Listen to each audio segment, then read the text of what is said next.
আজকে হোস্টেলে আমরা মাছের লেজ দিয়ে ভর্তা বানালাম। এদিকে আমাদের হোস্টেলের যেটাতে আমরা জল নিই, এটাতে জল এত জোরে পড়ে যে যটা বোতল নিয়ে আসবে তত ঘন্টা দাঁড়িয়ে থাকতে হবে।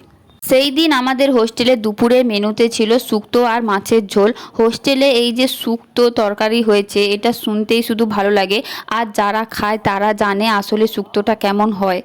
শুধু শুক্তো নয়, হোস্টেলের যে কোনো তরকারি শুধু শুনতে ভালো লাগে যে এটা হয়েছে, খেতে কিন্তু তার চাইতে আরও বেশি ভালো হয়। বসে শুক্তো তরকারি হয়েছে দেখে সবার মুখ তো বাংলার পাঁচের মতন হয়ে গেছে। তারপর ভাবলাম যে ভাজা মাছটা দিয়ে কিছু একটা করা যাক, কী আর করব।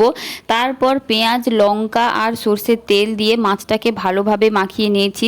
সত্যি কথা বলতে এটা দিয়েই আমরা খুব ভালোভাবে খেয়েছি।